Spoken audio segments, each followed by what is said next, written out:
Canadians supporting terrorism, that is the topic of tonight's byline. Two horrific terrorist attacks, both with high death tolls over the weekend. Both could have Canadian involvement. As most Canadians go about their daily lives, going to work, raising their families, there's another part of our society that's using our openness, our naivete to finance terrorism and recruit young jihadis to the international cause. This weekend, we saw the bloody results. I want to talk to you about the Canadian connections, and I want you to share this with your friends and family so that they can know and understand what's going on. By now, you've heard plenty about the ongoing terror attack in Nairobi, Kenya. It started on Saturday when the Somali terrorist group Al-Shabaab burst into a mall and started shooting shoppers and workers. According to reports, they called for Muslims in the mall to leave and said that they only wanted to kill non-Muslims. Some that escaped said the terrorists were asking those trying to leave to name Muhammad's mother. If they couldn't answer properly, they were shot. The death toll currently stands at 69. That could go up. 2 Canadians, a diplomat and a businessman, are among the dead. Anne-Marie Deloge, a liaison officer with the Canadian Border Services Agency, was taking advantage of some time off from work to go shopping with her husband. She's dead now. Her husband, Robert Monk, is injured. Anne-Marie's family in Ottawa, a family of diplomats, are now in mourning. Naguib Damji, a 59-year-old Vancouver area hotelier, was also killed in the attack as he sat drinking coffee in the mall. His crime? Simply not being a Muslim. Both Deloge and Damji have died at the hands of another Canadian, or at least they could have. There are claims that the attack on the Westgate Mall in Nairobi was being led by a British woman, that the attack squad included many Americans and a 24-year-old Ontario man named Abdirizak Mulad. At this point, this information has not been confirmed by Foreign Affairs. Is it accurate? We don't know. Is it plausible? Absolutely. Estimates on the number of Canadians who have left this country to join Al-Shabaab range from 6 to 20 to hundreds, depending on the source. Canadians have been involved with the jihadi struggle in Libya, in Syria, in Mali, now in Somalia. And now one of those Canadian jihadis may be responsible for killing 2 fellow Canadians. Can we start to take the issue of international terrorism seriously now? I know that some people do, but others still can't call this terrorism. From Reuters to the Toronto Star to CBC and others, they cannot use the word terrorism to denounce gunmen that shoot up a mall, targeting people based on their religion to make a political point. If we can't name it, how can we fight it? And when Canadians are rushing to join groups like Al-Shabaab, a group that has pledged loyalty to Al-Qaeda, then we need to be part of the fight against that terrorism. The other terror attack on the weekend saw suicide bombers blow up a Christian church in Peshawar, Pakistan. 85 people were killed in that attack. Did Canadians fund it? That's possible as well. Last week, the Canada Revenue Agency announced that they were revoking the charitable status of the ISNA Development Foundation. The ISNA Development Foundation, it's tied to ISNA, the Islamic Society of North America, one of the largest Muslim groups on the continent.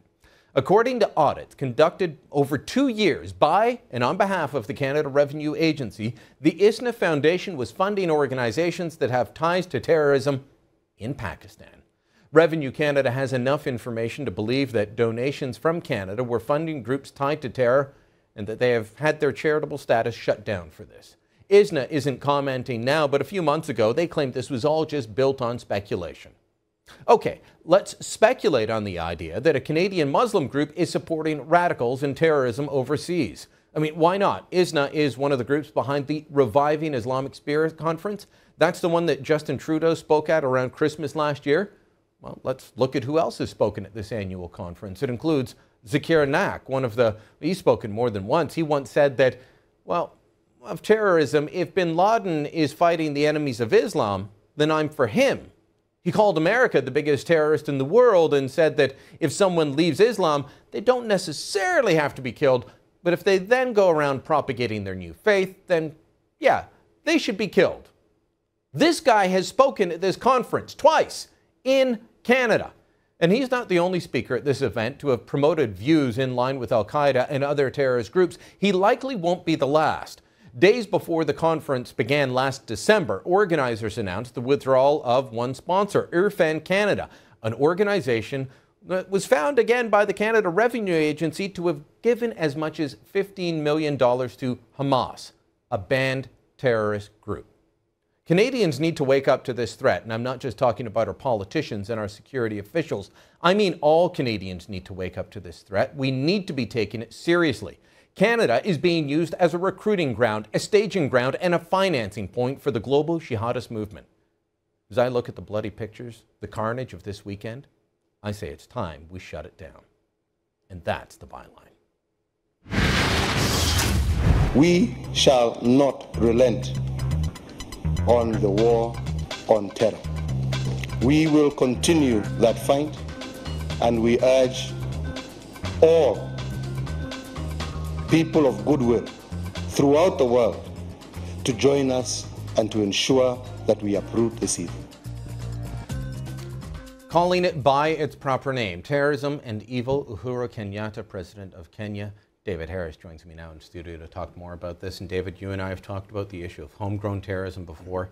Canada is essentially now a net exporter of terrorism. We have, over the last little while, people in Somalia, Syria, Mali, Algeria, Pakistan, Afghanistan, Bulgaria, Lebanon, Chechnya. We are exporting terrorism around the world. Well, it certainly looks like that, and it's becoming a source of great concern to many countries. Should be a great concern to Canadians. Look, when we were initially talking about this Somalia situation, we were finding that in the United States, of course, there were all of these reports about the number of young Somali Americans going off to join Al-Shabaab, the extremist organization. And there were congressional hearings that looked into this, among other issues of radicalization among American Muslims. One of the people who was brought down to speak to Congress was a Somali Canadian leader from the Ottawa area who was warning people that they had to wake up, that many Somali Canadian parents are very, very concerned about disappearances, it's reckoned, of possibly 24 young Somali Canadians. So we've got the young jihadis leaving.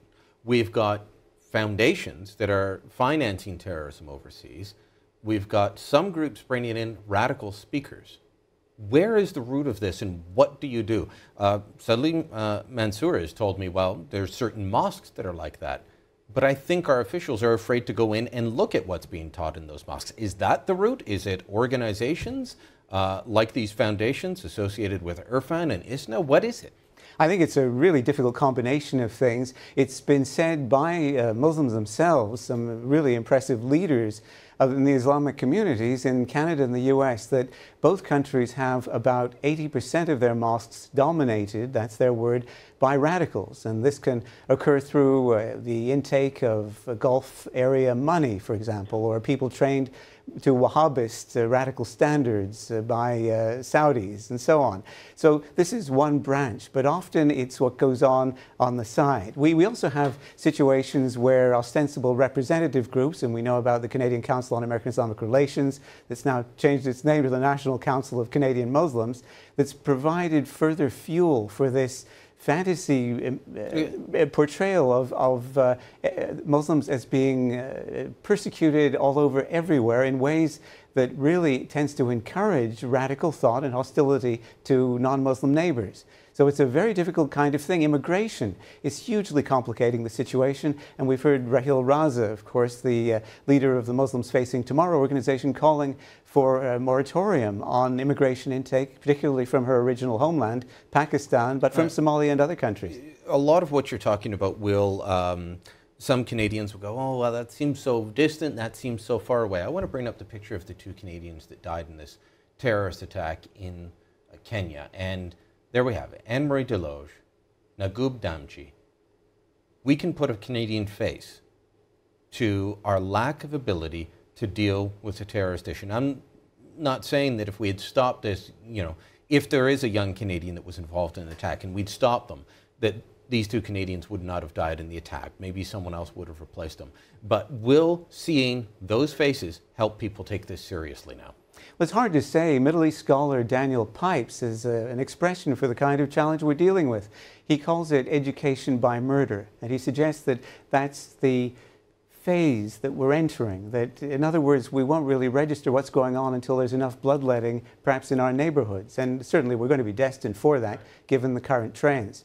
So we really have to have it come home to us. We just saw a major report that came out laying responsibility, you remember, for the Algerian outrage, the killings at the gas plant in Algeria recently, at the feet of one of the two Canadian Islamists who were participating in that hideous undertaking.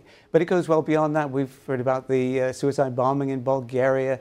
You've talked about Syria. On it goes. It's unfortunate. We're an exporter and we need to get a handle on it. David, great talking to you as always. Thank you. All right, share your thoughts on this. Canada, an exporter of terrorism. What do we do? How do we handle it? Byline at sunmedia.ca. Stick around. More to come.